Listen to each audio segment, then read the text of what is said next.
What is going on, everyone? Welcome into another NFL Tier Maker video. Today we're going to be ranking 108 NFL wide receivers, which means we have no time to waste. Let's go ahead and get right into it. But before we do, please drop a like down below, harder than Kadarius Toney running a slant. All jokes aside, that like really does help me out. But I do want to start by categorizing our tiers here so we know a little bit more of what I'm talking about here. If you don't care, I'll put a timestamp in there. You can skip ahead to the rankings. But we start at the top with two alpha tiers because I think there is a selection of receivers that have separated themselves from even other alphas in the league with their efficiency and overall dominance. But an alpha to me is one of many things. Number one, it's a receiver that can threaten to all three levels, can run any route in the playbook, is consistent, and can be the really focal point of your offense. Someone you can run your offense through, and that does one of several things. Number one, it makes opposing defenses focus on the guy, adjust their coverages towards the guy, oftentimes double these alphas, but it also opens things up and takes the pressure off of other guys to the point that if you have an alpha, you don't necessarily need a true number two type or a one of three, which I'll describe momentarily. So the alphas are true game changers and numbers changers, but then we get into this whole tier here, which is segmented into four groups, and I want to explain this one, the one of three tier, and they're what you would often hear categorized as number twos.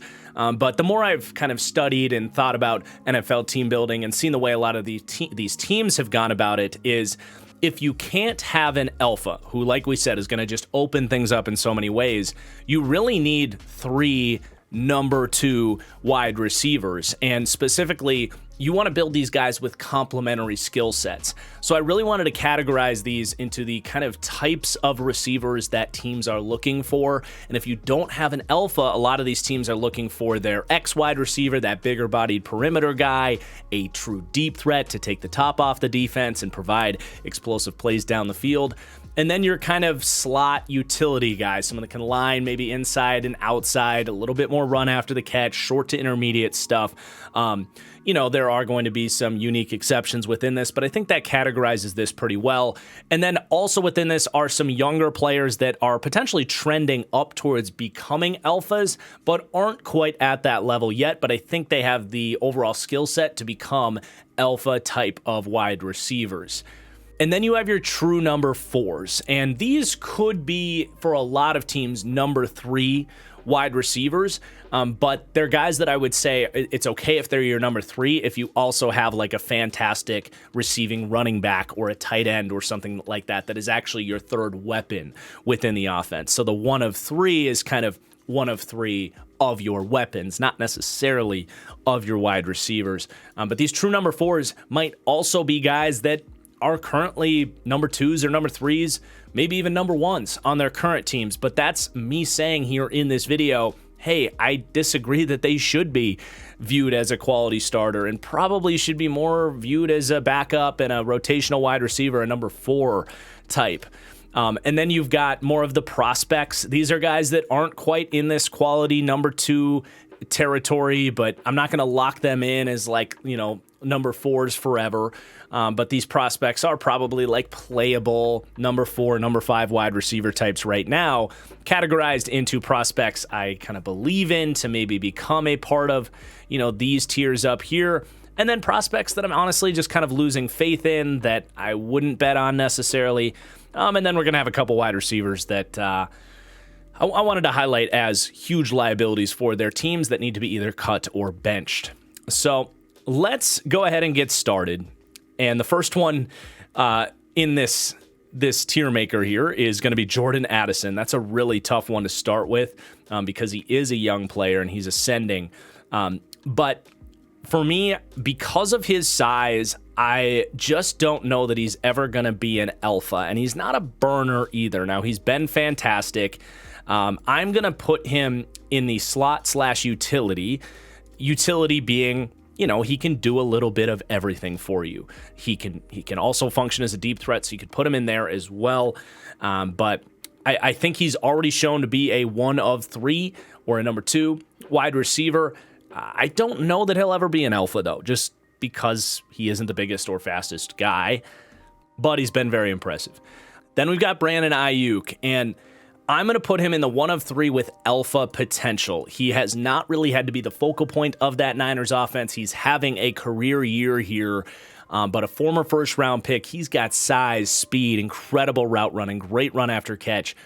I think it's only a matter of time before he really emerges into this alpha category, and he's really not far out of it at all. He's been remarkably efficient. Then we got A.J. Brown. I mean, we're not really here to analyze A.J. Brown. He's been one of the best wide receivers in the league this year. He is kind of the exact example of why I needed to create an elite alpha category, because he really just has been that dominant. Then we got Amari Cooper. This is an alpha wide receiver. I said coming into the year that he's incredibly underrated, and look at the run he's on. I mean, talk about a guy that can threaten to all 3 levels. The Browns really do oftentimes run their passing game through him. They do have Njoku, who's breaking out right now, but Amari Cooper is absolutely a true number 1 wide receiver. Amon-Ra St. Brown, he is going to be into the slot 1 of 3 category for me. I know the Lions in a lot of ways run their offense through him, but they can't run it through him in terms of, can you line up outside and smash guys vertically and be an explosive play threat down the field. He's extremely explosive, catching those in-breakers and taking them to the house. But this is where it does get a little bit complicated, because, you know, there's going to be guys that are listed in this deep threat or X category that are not as good as Amon-Ra St. Brown. So just know that, you know, these tiers are not necessarily ranked in order, but they are ranked within these tiers. Then we got Andrei Iosivas. This is a prospect I believe in to maybe become a quality starter. He's very fascinating. I think he's made a lot of plays. He still has a long way to go, but was a good draft pick in a deep wide receiver class, and has shown some good flashes early on for the Bengals. Allen Robinson, a true number 4 for the Steelers. He's been playing a good bit, and he's, you know, like the 5th most important target in that offense, which is totally fine, but he just doesn't have a dime of explosiveness left in him. A.T. Perry, I would put right next to Andrei Iosivas. Both these guys have had to play in the event of some injuries and have made some plays, being those big-bodied vertical threats, so it makes sense to put those guys right next to each other. Rashad Bateman. You know, at this point, I think Bateman goes into the true number 4 category. I would put him over Allen Robinson, which, just to confirm, we are ranking these guys within these tiers. I still like Bateman. He makes explosive plays happen. He can have good games here or there, but the drops hurt his consistency, and I just don't know that that's ever going to get cleaned up from him at this point, enough for him to climb up into a true number 2 type of role. So for me, he is a number 4. And if you look at that Ravens offense when healthy, he kind of is their number 4, right? You got Zay, you got Odell, you got Mark Andrews, and then you have Rashad Bateman. So that's kind of where he is viewed within that offense as well. Then we get Quentin Johnston. I'm still going to say he's a prospect I believe in. The drops and confidence from him early in his rookie season are certainly frustrating, and there's going to be a lot of rookie receivers that are ranked in tiers higher than Quentin Johnston because of his struggles. But recent weeks, he's cleaned up some of the stuff. He's shown some of that explosive ability. I really liked Quentin Johnston. I really liked his future outlook as well. He was one of the lower impact grades in terms of year 1 readiness, but I did have him as the highest potential wide receiver in this most recent draft class. So I'm not giving up on Quentin Johnston yet, especially when the last couple of weeks there's been a little bit more signs of life. Then we got Tyler Boyd, definition of a slot utility player, number 3 within an offense. I would not put him over Addison or St. Brown at this point, but you know, he is still, I would say, a low-end 1 of 3 slot options. You could maybe argue for him to be in here, but I still think in a larger workload, he can still handle it. Then we got Noah Brown, having a good year for the Texans. He's had some big games. I think I would probably put him between Bateman and Allen Robinson. Treylon Burks, definitely still a prospect I believe in. For him, it just feels like it's a matter of health. When he's healthy, when he's playing, and they give him looks, he has shown some remarkable flashes. Just go back to what he was able to do in some of those games last year, but it's been a lost season for him with injuries, and we just need to see more. Calvin Austin, this is a prospect I believe in. I'd put him pretty low just because we've seen so little from him. He's had injuries hold him back early on. He's in year 2, a third-round pick out of Memphis. He's also in an offense that just has no vertical explosiveness at all. Put this guy on the Chiefs, man, he could get up there. So I still think he's got a lot of potential, but we just haven't really seen anything. Then we got Cedric Tillman. Really believe in this player as well. Third-round pick out of Tennessee. I thought he went too late for the Browns. He's shown a lot of flashes here in limited looks for the Browns. I'd put him over A.T. Perry and Iosivas, but probably a touch below these guys. But he is not far behind them at all.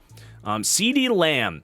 This is the question. Is CeeDee Lamb an elite alpha?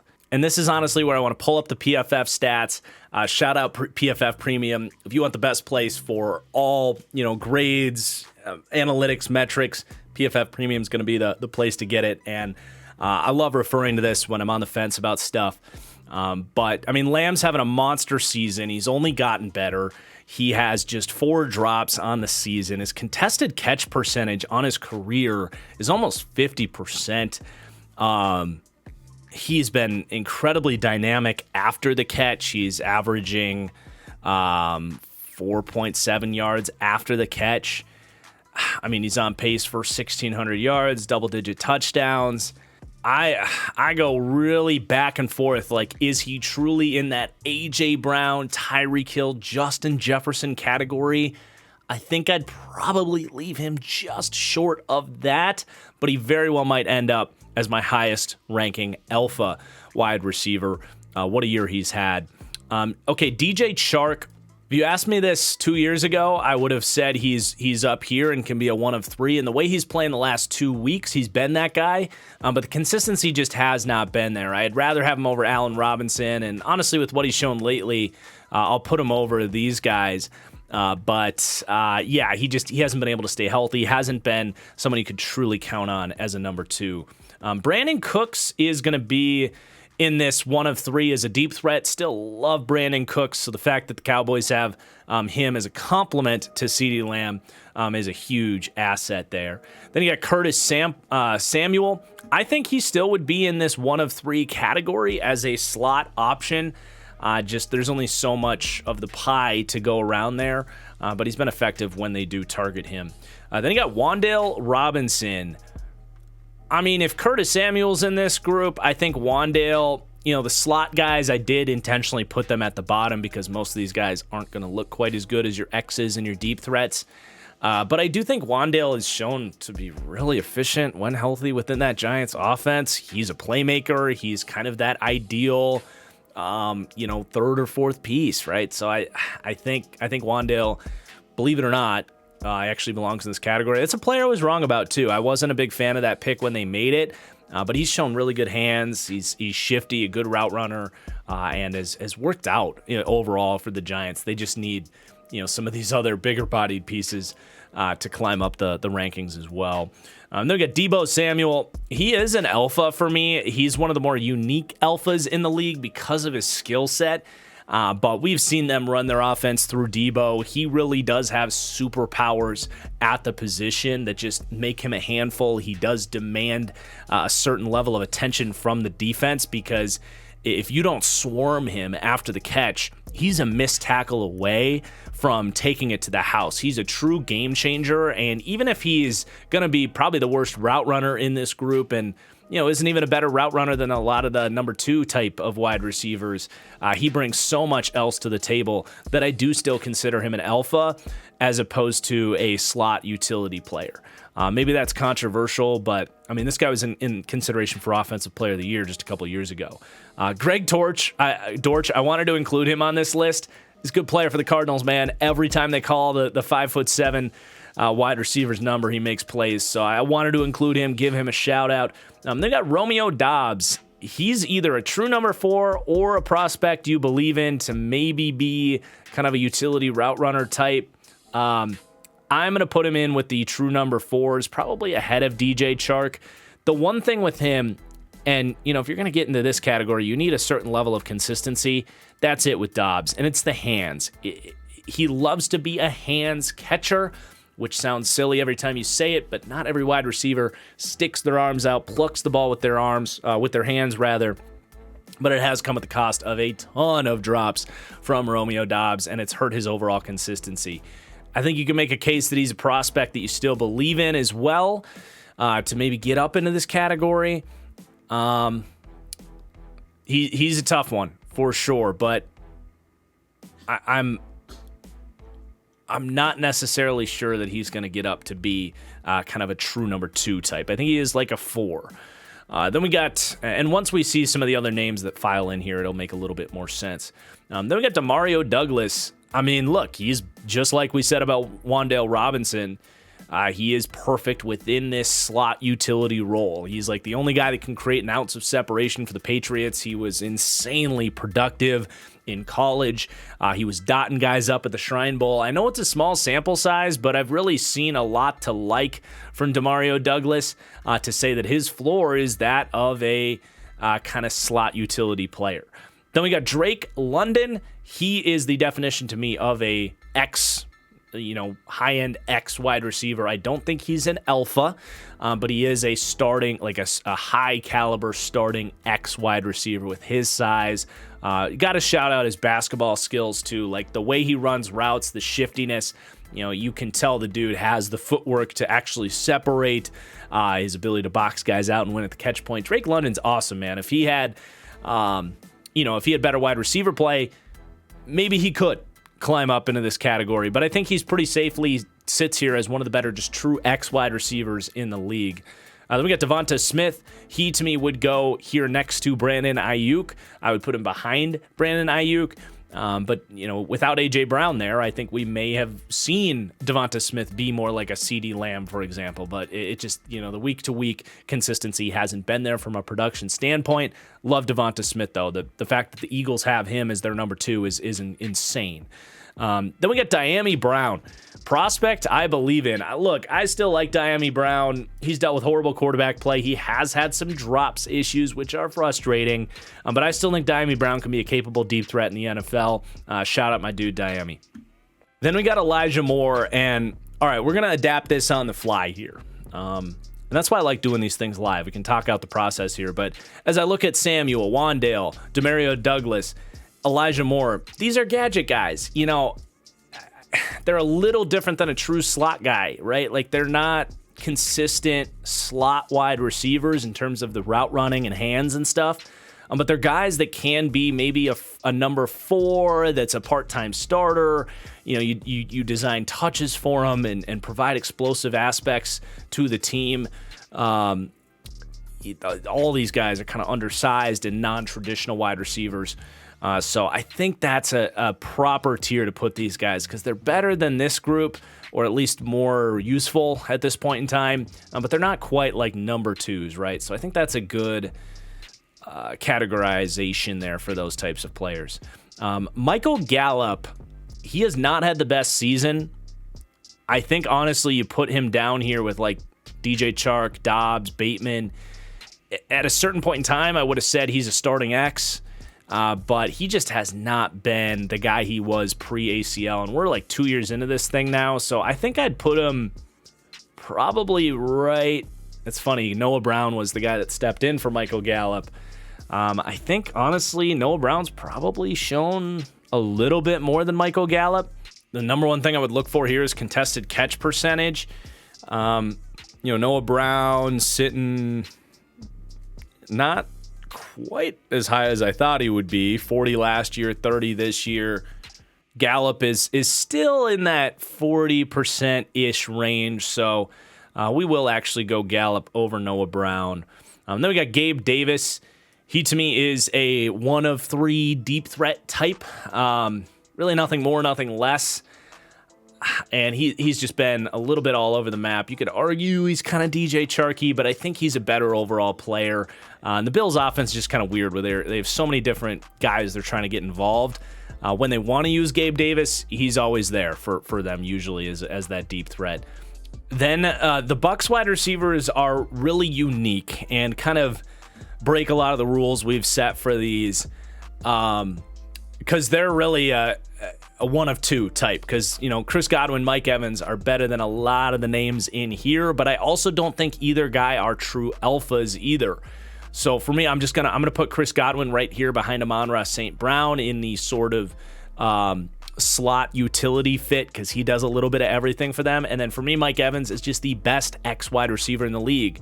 The reason I do this is I don't think you can just have Mike Evans and then fill in with Elijah Moore and Romeo Doubs or whatever, because he's not the fastest separator on like every route. He's got a more limited route tree. He's really good in the routes he runs, like slants, stop routes, go balls, but he's just very limited in role. He's limited after the catch.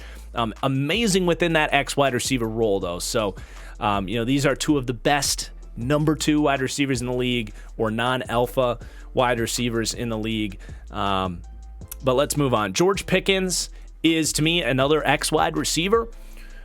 Could maybe argue he's got alpha potential, but I think he belongs in the X spot right now. Really dominant ball winner on the outside. I still believe George Pickens has a case for the best Madden spectacular catch rating. Like his catch radius and ability to make one-handed grabs, to elevate the body control towards the sideline is truly, truly special. Marquise Brown, to me, the definition of a true deep threat. I would not put him over Brandon Cooks. I think there's still a world where Marquise Brown can get back to this. He's obviously had a really tough season, but I thought he showed good tape last year when Kyler Murray was healthy. It just for one reason or another, it's been a really bad year. I still believe in Marquise Brown. He's not an alpha. He's not a true number 1. But if he is your deep threat, and you go get a Marvin Harrison Jr. and you've got a Rondale Moore in the slot as a slot gadget type, you're totally cool with Marquise Brown as one of your better receivers. Then we got Jalen Hyatt. I'm going to put him in here with the prospects I believe in. Not a very physical guy at the catch point, but he has flashed some amazing deep ball potential. So, he was a guy a lot of people thought should have gone a lot higher in the draft. And sitting there right next to his college teammate, Cedric Tillman, two very different styles. Then we got Isaiah Hodgins. I love Isaiah Hodgins, but I think he's just a good number 4. In a realistic situation, I think I would probably put him just above Gallup and Noah Brown. Incredibly sure-handed guy. He's quick for a big guy, but just not a lot of speed or juice there. Jahan Dotson, he's a tough one because he's had such a tough year, and last year he had a hard time staying healthy. So I don't even know that Dotson has proven to be like an established number 2 wide receiver or a 1 of 3. Just 500 yards both seasons. Contested catch percentage this year down there at 36% after a much better rate last year. I mean, I think at this point has to go into the kind of behind or next to Treylon Burks and Quentin Johnston. I think he's shown a little bit more. But yeah, he to me, he's not quite there yet, man. Okay, Jake Bobo. I'm sorry, Seahawks fans, but I just don't see him ever being a full-time starter. But you gotta love the run blocking. You put him in certain packages, he's a weapon in certain aspects for them, but a very limited player. All right, Jamar Chase. He is a true alpha.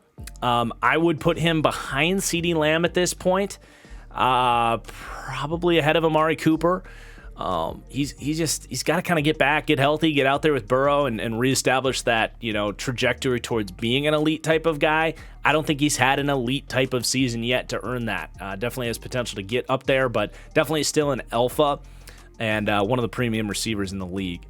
Josh Downs, I think he is already kind of a quality slot guy. The main difference between him and some of these other guys is the consistency. I think the route running and the hands stand out from Josh Downs in a way that you wouldn't really say with these other guys, and the ability to come down with tough catches. The overall receiver skill set is there much more than these guys who I would say are more gadget types. Then we got Jawan Jennings. He is a number 4. He's perfect in that role for the 49ers. I think I would actually put him at the top of this list. He is like the ideal number 4, where he's a big slot. He's amazing after the catch. He's a run blocker, more versatile and shifty than a guy like Jake Bobo. So I like Jawan Jennings a lot. Then we got Jerry Jeudy.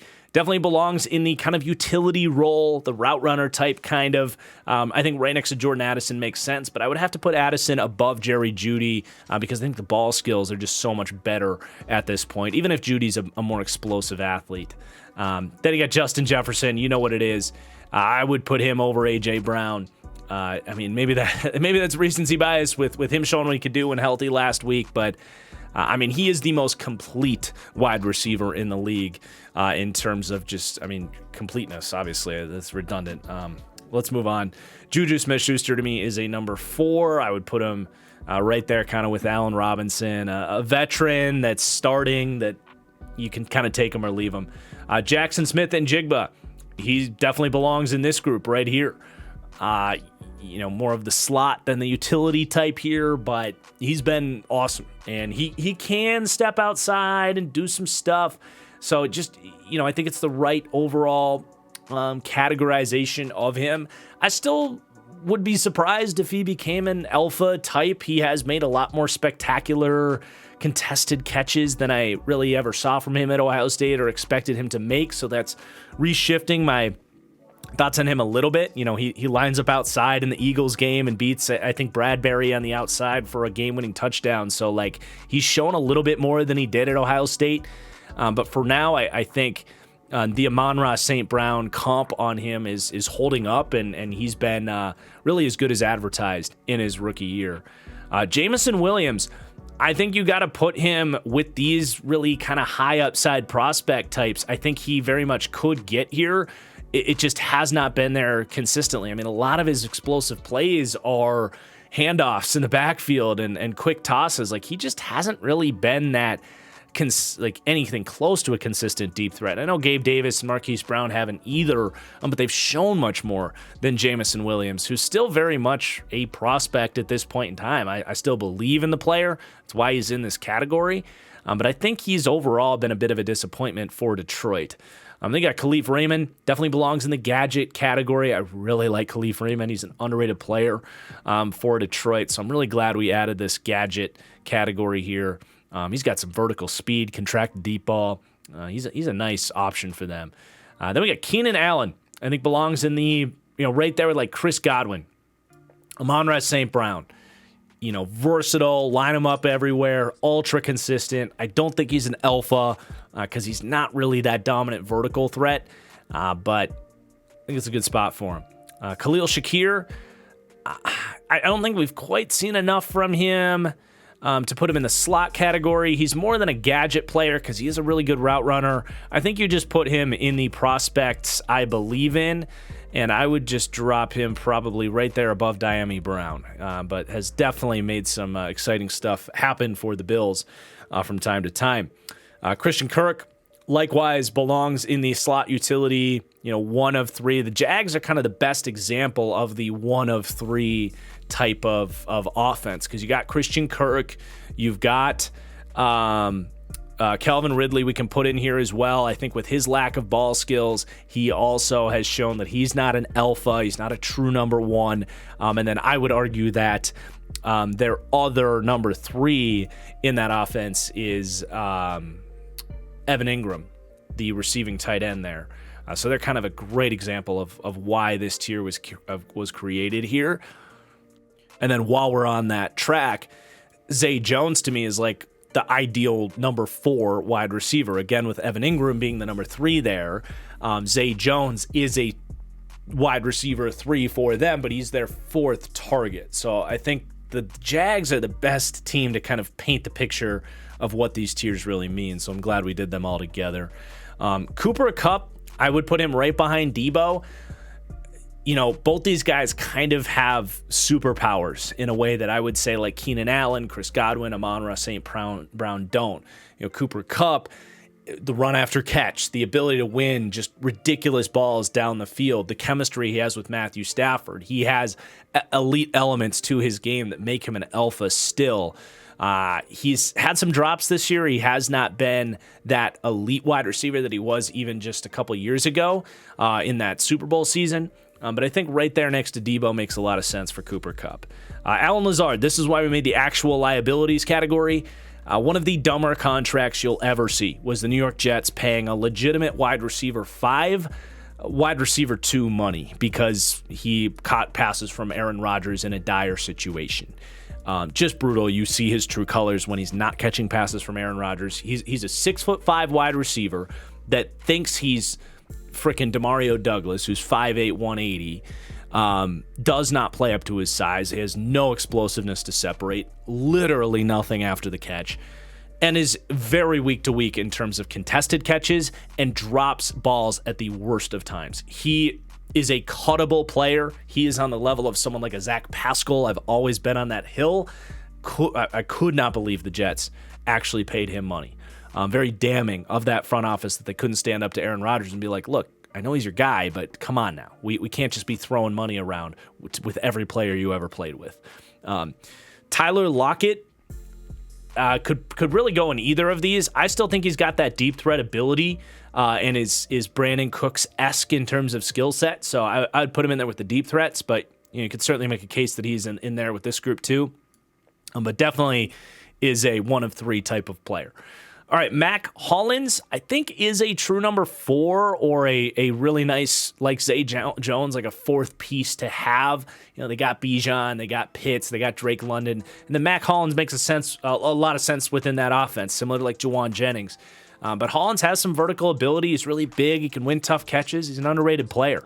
Okay, DK Metcalf, I think I would put right behind Mike Evans. Another example of a guy that I just don't know that he's quite an alpha. I would never tell him that to his face because I'd be terrified of DK Metcalf. But the overall consistency, the versatility isn't quite that of someone that you are funneling your offense through in the way that you are with an alpha wide receiver. But he is certainly up there in terms of the game's best wide receivers. Then we got John Mechie. He's still a prospect I believe in. Though I'm slowly losing faith. I suggested the idea of them trading him to Carolina to reunite him with Bryce Young. The opportunities in Houston are just fading away. He obviously had the cancer situation. So, I feel like the clock is ticking very quickly on him. So I'm starting to lose faith a little bit, but I still like the player, a 2nd-round pick with a lot of talent. Then we got Jacoby Myers. He needs to go like right in front of Tyler Boyd. And likewise with like JSN, Jacoby has shown that he can stack up outside in a way that I never would have said about him coming into the year. He's been a really nice option for the Raiders and a better signing than I thought he would be. Then we got Michael Thomas. I think you put him in here with the kind of slot utility guys. Due to health, it's tough. I think you're really looking at him probably right ahead Tyler Boyd. He's still shown to be a good player, not a great player when he's been healthy, but obviously the health just holds him back to the point that you could argue he's more of a number 4 at this point just because the guy clearly can't stay on the field. They got Mike Williams, another classic X. The debate would be between Mike Williams and Drake London. I think I'd give the nod to Drake London at this point. He hasn't quite had the quarterback play that Mike Williams has gotten to deal with, and Mike Williams' health has really held him back. I love Mike Williams, and man, when he's healthy, he just might be a little bit more explosive than Drake London, a little bit more of a vertical presence, but I at this point, coming off another significant injury, I think you got to slide him below Drake London, who just continues to impress me. All right, Marvin Mims, I think he can get to this with a little bit more repetition and growth. But for now, he's got to be a prospect I believe in. And I will say I'm not a huge Marvin Mims guy. I'd put him probably like right here behind Cedric Tillman. He's shown some great flashes, but shout out Matt Waldman, who does the reception perception, where he's evaluating these guys and their success rate on every route. Marvin Mims, if he's not running a go ball, is like literally one of the worst receivers in the league, and that was a knock on him coming out of college. Was he's got a really limited route tree, and just is a one-trick pony, and that's all he's shown to be at the NFL level. But that one trick is really good, so I think he's still a number 4 at this point in time. Certainly with the potential to get into this category, though. Jonathan Mingo. This is a prospect I'm losing faith in. I liked Mingo. I thought he was slightly overdrafted by Carolina, but really discouraged by his physicality for a bigger-bodied wide receiver. Just hands consistency was such a big issue for him in college, and that just really hasn't shown up. There's not a whole lot of body control at the sideline. He hasn't been particularly nasty after the catch, and he's just been really bad in terms of separating, getting on the same page with Bryce Young. He's had all season to do it, and they really haven't done it. So I'm starting to lose faith in Jonathan Mingo. Okay, Darnell Mooney. I still believe that Darnell Mooney can be a very functional one of three. I think he's shown to be that in the past. In fact, I've comped him to Brandon Cooks. Look, the reality is, be as big of a Justin Fields believer as you want. He has not been a good passing quarterback in the NFL, and it has not really set Darnell Mooney up for success. I know he's not free of blame, but very seldom am I watching a Bears game and being like, man, Darnell Mooney is trash. It's just they don't find opportunities for him. They don't get him good looks. He's going to be a free agent, and if I'm a team that needs a good vertical presence, I'm definitely targeting Darnell Mooney. I think he could be a really nice, like, 1-year prove-it deal contract for someone maybe like Kansas City, where he can really reestablish himself. Because I think if you did this a year ago, there wouldn't be a whole lot of debate that he belongs up here. They got DJ Moore. DJ Moore's been a monster, just as expected for the Bears. Boy, do the Carolina Panthers miss him.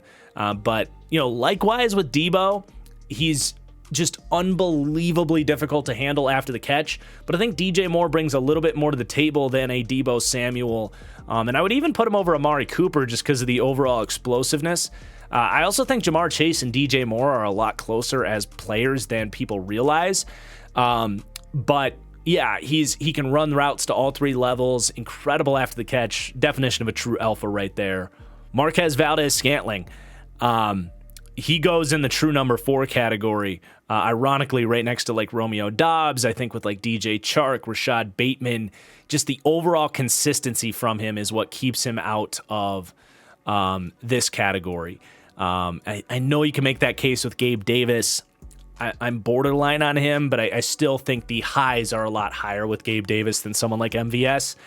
But yeah, I mean, you just can't count on him at any given moment. And the amount of just gut-wrenching drops that this guy has, he might be a 1 of 4 as just, if you've got 3 other better options and you got to stick them out there and just say, run far, run fast, we might throw you the football. I think you can live with that. So he's still kind of a quasi-starter, but definitely doesn't belong as a true number 2 type like that, or a 1 of 3. Nico Collins, really impressed with him, and to the point that I would even put him ahead of George Pickens. I think the overall separation ability and route running is just overall more complete with Collins, even if Pickens is a little bit better in terms of ball skills. But Collins on those in-breakers has been so sharp, and that was a big thing with him coming out of Michigan is like you just don't see a lot of big-bodied guys that have the foot speed and agility of a guy like Nico Collins. I mean, Drake London is one of few there, so he's been so impressive for the Texans. I think he's got a really bright future there with Stroud. They have an amazing chemistry on those in-breakers because, it's just really hard to defend a well-placed, accurate, 15-yard dig from CJ Stroud and Nico Collins. DeAndre Hopkins, I still think is an alpha. He runs to all 3 levels. He runs every route in the book. He's got incredible skills. He's shown that he's still a run-after-catch threat, which has always been an underrated part of his game. He hasn't been in the most dynamic passing game, but look how important he's been to Will Levis. He's a low-end alpha, but if you're talking about skill set, someone that you can run your offense through, I think he's been underrated for years and just continues to ball out. Odell Beckham, I think he's a 1 of 3. He's having a really good year. I think I'm going to stick him right behind... Would I rather have Jerry Jeudy or Odell? Honestly, I think I'd rather have Odell. It's close. But yeah, Odell has really stepped up with Andrews out. When he was on the Rams, on that Super Bowl team, he was such an underrated part of that run, and then he got hurt, missed a year. I think it's taken him some time to kind of get back to speed, but he's looking more like that Rams version of Odell for the Ravens. I've been very pleasantly surprised with what he's doing out there. I love Odell. Still to this day, one of the best rookie wide receiver seasons ever, by the way. Chris Olave. I do think Olave can be in this alpha potential tier because I think he can be one of the best route runners in the NFL. He doesn't have the size of like an Amari Cooper or a Devontae Adams or anything like that. But in terms of the ability to separate, he's got the speed to be a vertical threat as well. Like, he has legitimate superpowers in there. It hasn't quite all come together to be a true alpha. But I think he's definitely trending in the right direction and is an incredible option for the Saints, a team that needs some youth. At least they got him.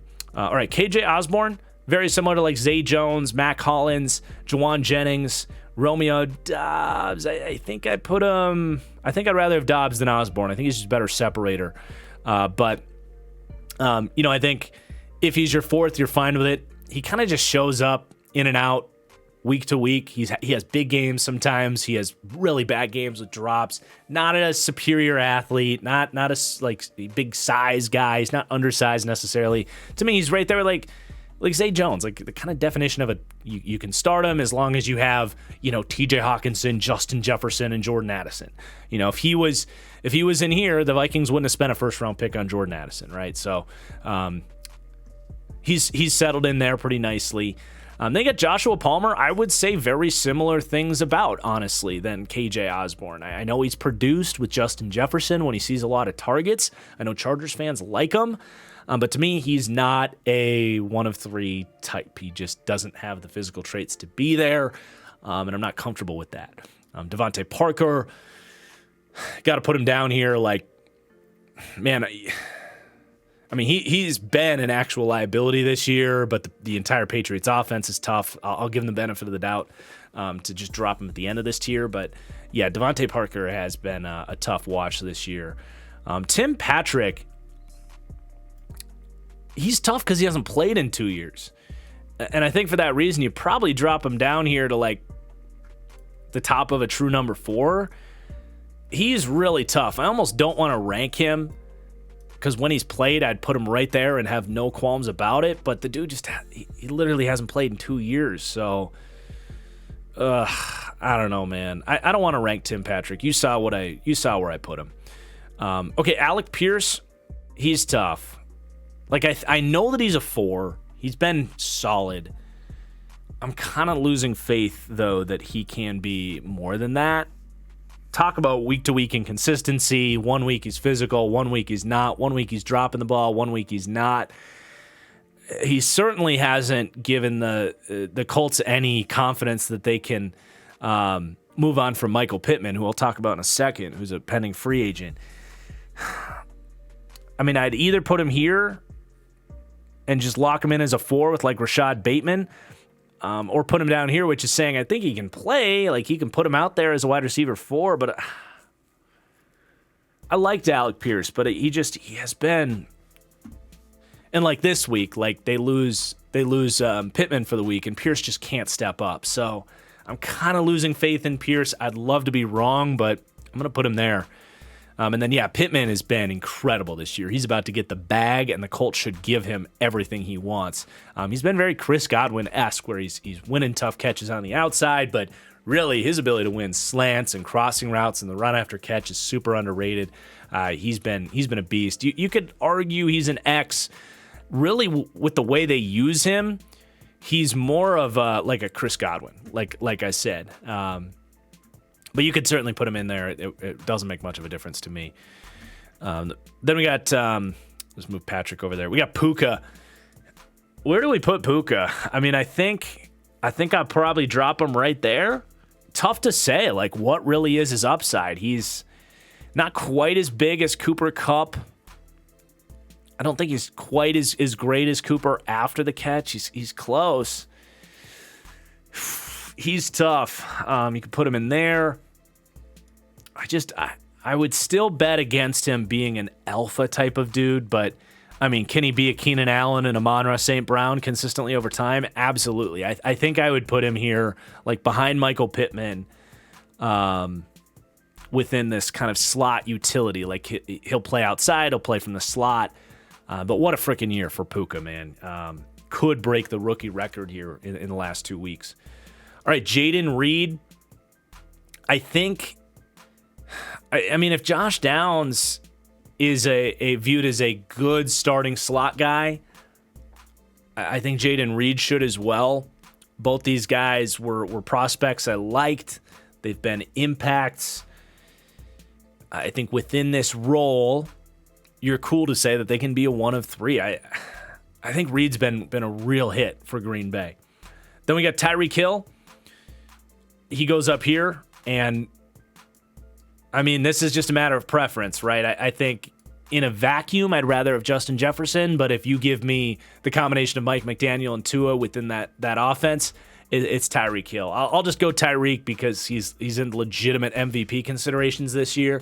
But, these are the examples of why we separate the alphas and the elites. Like, there's a cut from those guys down to these guys. Okay, Hunter Renfrow, man, I think he's just I don't even think he's as good of a slot guy as like Boyd, Downs, Reed at this point. So I don't think you can say he's a one of three. I think he's probably down here with like Allen Robinson and Devontae Parker and company. I mean, he's just hasn't been able to get that magic back that earned him that big contract. Josh Reynolds, kind of the definition of a true number 4 right there with like Mac Hollins, Joshua Palmer, solid player. Probably shouldn't be starting for you, though. Okay, Rashee Rice, I think, probably in this category as well.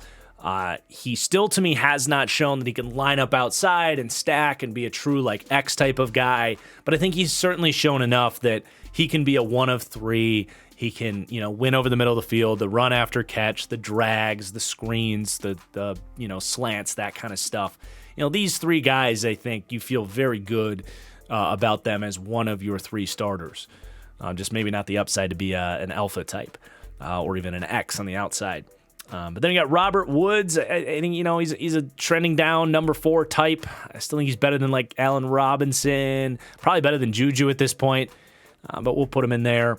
Rondale Moore, definitely a gadget guy. I like Rondale a lot. I think in the right situation, could even get up there to be, like up here a little bit more, but definitely belongs in the gadget category. And I think I'd put him. I'm actually going to put Wan'Dale above Curtis Samuel, by the way. But I think I'd put Rondale. Try to keep these 3 guys straight, by the way. Wan'Dale Robinson, Rondale Moore, and Elijah Moore from a naming perspective. But yeah, I think that's how I would order those guys there. All right, Tyler Scott. I wanted to include him. Bears fans loved it when they drafted him, and I was like, man, this is a guy with track speed that doesn't really know how to play wide receiver. And I think what we've seen in his rookie year is that he really doesn't know how to play wide receiver. They've given him looks. There's just no vertical element in his game at all. A lot of Bears fans thought he would be a clear replacer for Darnell Mooney as that deep threat, and you can't feel good about that at all, similar to like the Colts with Pierce and Mingo. I'm just not a big Tyler Scott believer. I never really was.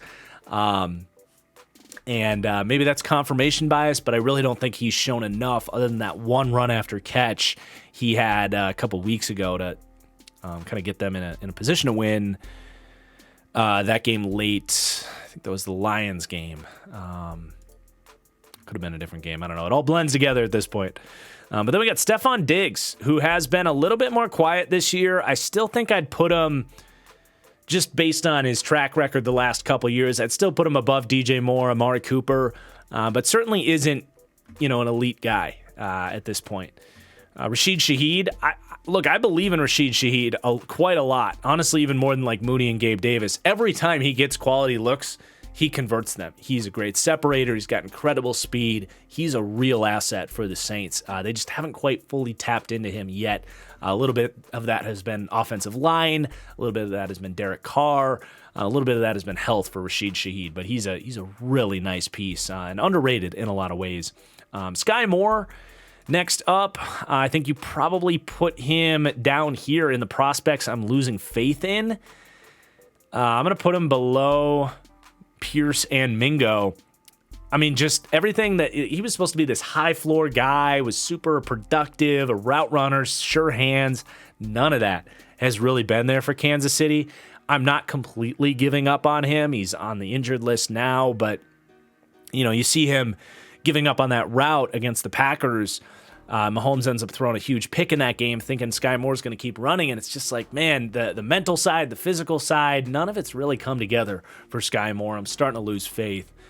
Darius Slayton, I would put him right there with Mooney and Gabe Davis. Like, Slayton's in an offense with Daniel Jones that last year he just was not willing to test the defense deep. This year, the quarterback play they've been dealing with, obviously, the offensive line play. I still feel like if you put Darius Slayton in the right situation, he can be a real vertical threat for you. I'd probably put him just below Gabe Davis. But I think those are good players to put him next to there. All right, Courtland Sutton, he's a true X. And I think I'd put him above Nico and behind Mike Williams. Made some sensational catches for the Broncos. I love Courtland Sutton. He is the definition of a true X and a 1 of 3. That's an easy ranking. Deontay Johnson, another easy ranking. He goes in the slot utility category. And I think I'd put him... Talk about a guy that's dealt with bad quarterback play. I think that's a good spot for him. I still think he's a little bit more of a rapid route runner than Addison. Different players, but he's good. He's good to go right there. Then Tank Dell. I'm going to put Tank Dell in the deep threat category.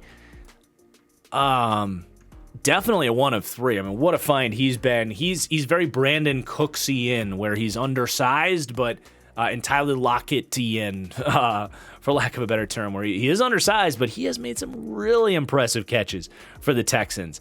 And the nice thing about Tank Dell is really the only knock on him was size. And would his size play at the next level? There's really not a huge question about that at this point. I mean, he's been one of the best separators in the NFL. He was one of the higher graded, most efficient receivers in the NFL before the injury. That was just such a brutal loss for the Texans. But I think you feel very good about where he sits within that Texans offense. And, you look at this, you say, wow, they've got their X, they've got their deep threat. If they just get one more piece, you've really complete that room. And you could argue that Dalton Schultz is their number 3. He's a good player too. So Texans have kind of got it made this year. A lot of talk's been about CJ Stroud, not enough focusing on how good these guys have been. Then you get Devontae Adams, still an alpha for me. I think CD probably dethrones him there if you're ranking these guys in order, but I'm still going to put Devontae over Jamar Chase. Both have kind of had nightmare seasons, but I still think Devontae has shown on film the best separation ability out of the receivers in the league. I mean, his release and the route running, the speed, it's all still there. He's had a couple drops that are uncharacteristic of him. Hasn't been able to fully get into a rhythm, but he's got Aiden O'Connell at quarterback. We all saw that game with Jimmy Garoppolo where Adams would have had 200 yards and a touchdown if they just put it on him, and they just tragic overthrows that got Jimmy Garoppolo benched. So I really think that's more of a reflection of the quarterback play, less so about Devontae Adams. Even if he's had a couple uncharacteristic drops, I'm not too worried about that. I still think he's up there. All right, T. Higgins definitely belongs up here. Very self-explanatory. I would put him, I think, behind DK Metcalf. We might need to pull up the charts on these guys because they're close. So the thing with DK is he's not the dominant ball winner you might expect. He's sitting at just 8 out of 25 on his contested catch looks this year. Last year was pretty good, close to 50%, but the year before that down to 35. T. Higgins, on the other hand, it's been a tough year for him, but generally sits more in the 50% range. Really tough call between these guys. It probably comes down to stylistic preference, but I think I would put T ahead of DK Metcalf there. Then we've got Terry McLaurin. He's a true alpha, and I think I would put him right there. Need to see this man get some real quarterback play because I think he actually, just in terms of like his skill set, it's actually very similar to both CeeDee Lamb and Justin Jefferson, just like the size, speed, physical profile. But yeah, Terry's still awesome. It's just, God, the quarterback play has been so rough for him since he got to Washington, really. All right, Thielen has, at least for the Panthers, shown to be a one of three, very much in this category. I think you'd probably put him like right behind. I think I'd still rather have like this year. I think he's still outplaying JSN. And he'll play a little bit outside. Thielen's he's having a really good year, man. There's no ifs, ands, or buts about it. So he's still up there. Then Tyquan Thornton. Prospect I'm losing faith in. I'm going to put him behind Mingo. I really liked Thornton, but the second he went to the Patriots, I was like, oh, man, like they can't push the ball vertical at all within that offense. So he goes to a team that has no idea how to tap into speed, doesn't have a quarterback that can push the ball downfield. He's been injured, and he's been dropping balls when they throw it his way. So you're definitely losing faith in him, but I'm not fully ready to give up on him either. Like if they put... if they somehow end up with Drake May or Caleb Williams and they can start to push the ball downfield, he could still, I think, be a weapon for them. Kadarius Toney, he's like the reason we put him we put an actual liability category. I mean, he is been. I always say the worst player in the NFL is not the guy that you would say is like the lowest rated player or whatever. It's the guy that's actively playing and sucking and hurting his team. And Kadarius Toney makes a case this year for the worst player in the league. He has cost the Chiefs football games. It's brutal. I can't believe they haven't cut him yet with all of the mistakes he's making. And it's not like he's shown immense upside. He's had like one great game in his career, I feel like. Trey Palmer, I put him there with Tyler Scott. I don't love his ball skills, but he's a really fast player. He's the third leading wide receiver for the Bucs. They've utilized him, but I just don't really see a starter in his skill set. I like the speed, but that's about it. Trey Tucker, on the other hand, I think has shown a lot more. I'm not quite ready to put him up here with the deep threats. I just need to see a little bit more, but I mean, he's right there with like Jalen Hyatt, both third-round picks. Both have made some really big plays and shown a lot of speed. He's been nice. Tutu Atwell, he's very close to this category. I don't think he's quite a gadget guy either. I think he's still kind of in the prospect category just because the sample size is still pretty small on him. When he's played, he's been a really nice player, and I think... honestly, probably even better than Jameson Williams. I mean, both these guys have incredible speed. I do think Tutu's underrated, and that might be a placement that people argue with, but I just think he's shown more than Jameson, Burks, and Quentin, and Hyatt. All right, Waddle. I think you put Waddle right up here, the top of the deep threat category. I know you can do a lot of this stuff with him too, but at the end of the day, I think that's his biggest strength, and he's obviously a one of three, but I think very clearly isn't an alpha. You could argue has alpha potential, but I don't know that he's got the ball skills for that. I think deep threat is the right categorization for him. Parker Washington. This is a prospect I believe in quite a lot, actually. I had a third-round grade on Parker Washington. He, I think, finished as my 11th wide receiver, but at a point in time was a top 10 wide receiver in that class for me. And I especially believe in him because of the role as the Christian Kirk type of player. That was Parker Washington in a nutshell at Penn State. Super tough and physical over the middle of the field. Not as fast as Christian Kirk, but within that role, I really like him. So I'm still going to say he's a prospect in that he can get up to this level. And I would honestly put him... I'm going to put him above Marvin Mims. I would bet on Parker Washington to become a quality starter before I would on Marvin Mims. All right, Christian Watson, I do think is in this category. I would probably put him behind Tank Dell.